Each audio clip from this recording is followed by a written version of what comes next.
नमस्कार, मैं हूं आपके साथ ज्योति कनौजिया और आप देख रहे हैं क्राइम 24 आवर्स। आइए नजर डालते हैं फटाफट खबरों की ओर। मुख्यमंत्री योगी आदित्यनाथ एक दिवसीय दौरे के लिए रविवार को अयोध्या पहुंचे हैं। यहां उन्होंने सबसे पहले रामलला के दर्शन किए हैं। मुख्यमंत्री योगी आदित्यनाथ यहां रामायण मेले का शुभारंभ करेंगे। इस अवसर पर रामनगरी के संत धर्माचार्य भी मौजूद रहेंगे। महाराष्ट्र के ठाणे में एक योग शिविर के दौरान महिलाओं पर बाबा रामदेव की टिप्पणी पर बवाल मचा हुआ है। सोशल मीडिया पर उनकी जमकर आलोचना हो रही। दिल्ली महिला आयोग की अध्यक्ष स्वाति महिलवाल से लेकर शिवसेना सांसद संजय राउत तक उन पर हमला कर चुके हैं। योगी आदित्यनाथ की नमूना टिप्पणी पर दिल्ली के मुख्यमंत्री ने पलटवार करते हुए कहा कि अगर गंदी गाली गलौज चाहिए, गुंडागर्दी चाहिए, भ्रष्टाचार चाहिए, गंदी राजनीति चाहिए तो इनको वोट दे देना। केंद्रीय कृषि मंत्री नरेंद्र सिंह तोमर ने शनिवार को कहा कि बुआई क्षेत्रफल में वृद्धि और मिट्टी में नमी की स्थिति अनुकूल होने के कारण सरकार को मौजूदा रबी सर्दियों में बोई जाने वाली सीजन में बेहतर फसल उत्पादन की उम्मीद है।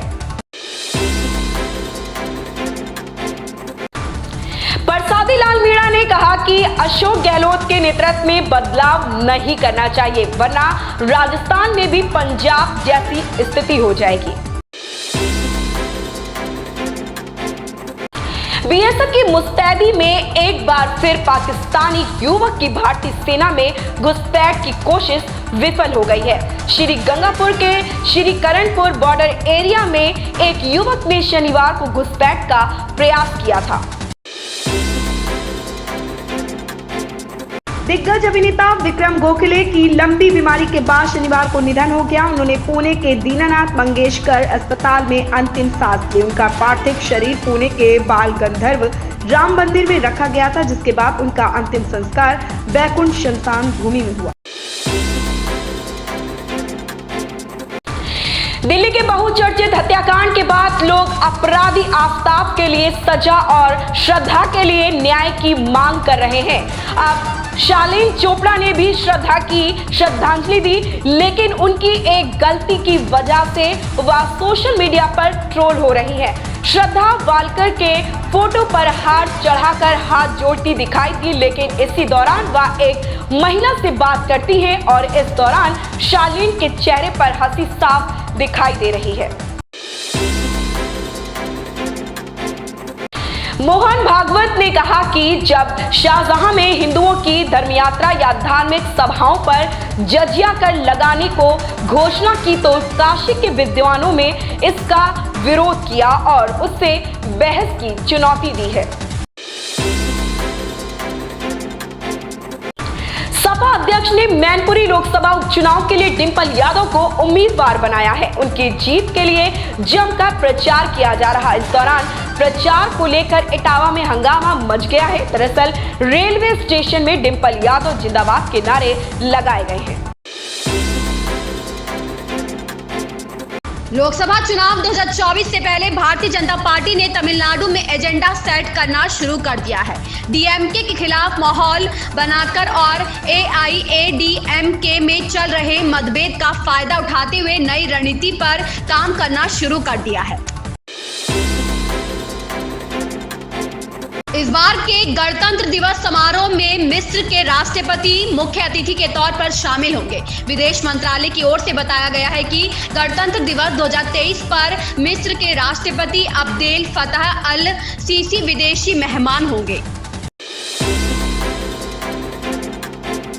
दक्षिण से शुरू हुई कांग्रेस नेता राहुल गांधी की यात्रा अब मध्य प्रदेश पहुंच गई है। भारत जोड़ो यात्रा जैसे जैसे आगे बढ़ रही है, इसमें अलग अलग रंग देखने को मिल रहे हैं। कभी यात्रा में गरीब महिला राहुल गांधी को स्नेह देते नजर आती है, तो कभी बॉलीवुड कलाकार भी उनके साथ यात्रा में शामिल होते हैं। मध्य प्रदेश में 2 नन्हे बच्चों ने राहुल को उनकी यात्रा के लिए अपना समर्थन दिया है।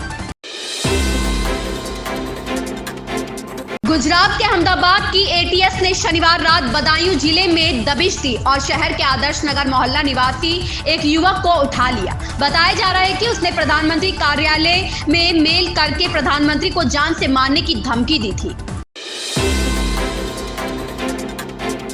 प्रधानमंत्री नरेंद्र मोदी ने मन की बात कार्यक्रम को संबोधित करते हुए कहा, हम बहुत तेजी से इस कार्यक्रम के शतक की तरफ बढ़ रहे हैं। यह कार्यक्रम मेरे लिए 130 करोड़ देशवासियों से जुड़ने का एक और माध्यम है। हर एपिसोड से पहले गांव शहरों से आए ढेर सारे पत्रों को पढ़ना, बच्चों से लेकर बुजुर्गों के ऑडियो मैसेज को सुनना, यह मेरे लिए एक आध्यात्मिक अनुभव की तरह होता है। सरदार पटेल की केवड़िया में बनी मूर्ति ने आसपास के गांवों की सैकड़ों महिलाओं की जिंदगी पूरी तरह बदलकर रख दी है। अब उनके गांव के साथ साथ पूरे क्षेत्र की तस्वीर बदल रही है। लगातार निवेश हो रहा है, जिससे लगातार विकास हो रहा है। व्हाट्सएप पर एक महीने में करीब 200 करोड़ यूजर्स एक्टिव रहते हैं। 48.7 करोड़ यूजर्स का डाटा हैक हुआ बताया जा रहा है। इस लिहाज से 25% लोगों का डाटा चोरी हुआ है। विभिन्न साइबर सुरक्षा एजेंसियों ने कुछ सैंपल नंबरों को वेरीफाई किया, वे सही पाए गए। मौसम में बदलाव के साथ सर्दी बढ़ने लगी है। शनिवार यानी 26 नवंबर को सुबह बीते 5 साल में सबसे सर्द दर्ज की गई है। न्यूनतम तापमान सामान्य से 3 लुढ़ककर 8.3 डिग्री सेल्सियस दर्ज किया गया है। इससे पहले साल 26 नवंबर 2017 में न्यूनतम तापमान 9 डिग्री सेल्सियस पहुंचा था। मौसम विशेषज्ञों का पूर्वानुमान है कि पहाड़ों से आने वाली सर्द हवाओं के कारण अगले सप्ताह से सर्दी और बढ़ेगी। जॉर्जिया एंड्रियानी और अरबाज खान एक दूसरे को पिछले 4 सालों से डेट कर रहे हैं। दोनों अक्सर सोशल मीडिया सेंसेशन बने रहते हैं। अरबाज की गर्लफ्रेंड जॉर्जिया अपने रिश्ते को लेकर अक्सर चुप ही दिखाई देती है। हाल ही में एक इंटरव्यू के दौरान जब जॉर्जिया से मलाइका संग उनके तालमेल के बारे में पूछा गया तो मॉडल ने ऐसा जवाब दिया जिससे एक बार फिर मलाइका अरोड़ा सुर्खियों में आ गई है। भारत के पूर्व कप्तान महेंद्र सिंह धोनी को लेकर फैंस के मन में अलग छवि है। फैंस उन्हें गंभीर इंसान मानते हैं जो कभी किसी पार्टी में नहीं जाते, ना ही उन्हें कभी किसी खिलाड़ी की पार्टी में देखा जाता है। आईपीएल जब शुरू हुआ था तो लेट नाइट पार्टीज आम बात हुआ करती थी, लेकिन धोनी कभी उन पार्टियों में नहीं दिखे। हालांकि अंतर्राष्ट्रीय क्रिकेट से संन्यास लेने के बाद दुबई में धोनी हार्दिक पांड्या और कुणाल पांड्या के साथ पार्टी एंजॉय करते दिखे हैं। मध्य प्रदेश में भारत जोड़ो यात्रा का आज रविवार यानी 27 नवंबर को 5वां दिन है। यात्रा सुबह 6 बजे महू से रवाना हुई। 2 घंटे बाद राहुल ने राव में मामा जी के ढाबे पर रुककर टी ब्रेक लिया। यात्रा यहां करीब आधे घंटे तक रुकी। सुबह करीब 9:45 पर यात्रा राव इंदौर के बीच अपने पहले पड़ाव पर पहुंची। अब यहां कुछ घंटे आराम के बाद यात्रा दोपहर 3:30 पर फिर शुरू होगी और राजबाड़ा तक जाएगी। गुजरात एटीएस ने शनिवार देर रात उत्तर प्रदेश के बदायूं से एक व्यक्ति को गिरफ्तार किया। बदायूं के आदर्श नगर में रहने वाले इस अमन सक्सेना ने प्रधानमंत्री कार्यालय यानी पीएमओ को ईमेल भेजकर प्रधानमंत्री को जान से मारने की धमकी दी थी। पूछताछ में आरोपी ने बताया कि पीएमओ को ईमेल भेजने में गुजरात की एक लड़की और दिल्ली का एक लड़का भी शामिल है। गुजरात एटीएस ने शनिवार देर रात उसे पकड़कर सिविल लाइंस थाने लाई थी, जहां उससे करीब 1 घंटे तक पूछताछ की गई। थाने में मीडिया को जुटते देखकर एटीएस ने उसे बदायूं एसएसपी के घर पर शिफ्ट कर दिया। पुरानी पेंशन बहाली पर अब मध्य प्रदेश के कर्मचारी दिल्ली में आंदोलन करेंगे। 8 दिसंबर को वे दिल्ली में धरना देंगे। पुरानी पेंशन के साथ अन्य मुद्दे भी उठाएंगे, जिसमें परमानेंट डीए समेत अन्य विषय शामिल हैं। विधानसभा चुनाव के पहले पुरानी पेंशन का मुद्दा जोर पकड़ने लगा है। अब तक कई संगठन आगे आ चुके हैं। कांग्रेस भी खुलकर कह चुकी है कि यदि प्रदेश में कांग्रेस की सरकार बनी तो पुरानी पेंशन बहाल होगी। उधर राजस्थान और छत्तीसगढ़ में पुरानी पेंशन बहाल होने के बाद मध्य प्रदेश सरकार पर भी दबाव बन रहा है। राष्ट्रीय स्वयंसेवक संघ के संघ संचालक मोहन भागवत आज सारण जिले के मलखानचक गांव पहुंचे हैं। यहां वे संघ के कार्यक्रमों में शामिल हो रहे। वहीं अब यह सवाल उठ रहा है कि मोहन भागवत के कार्यक्रम के लिए आरएसएस ने मलखानचक गांव को क्यों चुना। इस गांव को आज बिहार में भी लोग कम जानते हैं, लेकिन स्वतंत्रता आंदोलन के दौर में अंग्रेज इस बात पर संशय में थे कि यह गांव हिंसात्मक आंदोलन का गढ़ है या अहिंसात्मक आंदोलन का, या महात्मा गांधी और पंडित नेहरू के साथ साथ क्रांतिकारी भगत सिंह व चंद्रशेखर आजाद आदि भी सक्रिय रहे थे।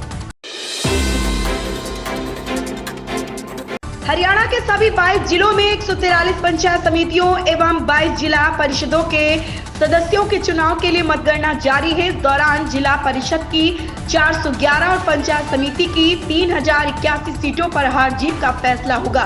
राज्य के चुनाव आयुक्त धनपत सिंह ने बताया कि इस बार काउंटिंग के दौरान ईवीएम में हुई गड़बड़ी को ठीक करने के लिए इंजीनियर तैनात किए गए। साथ ही काउंटिंग की वीडियोग्राफी कराने का भी प्रबंध किया गया है। हरियाणा पुलिस द्वारा पंचायत समितियों एवं जिला परिषद सदस्यों के चुनाव के लिए मतगणना के लिए व्यापक प्रबंध किए गए हैं। इन खबरों में बस इतना ही। बने रहे क्राइम 24 आवर्स के साथ।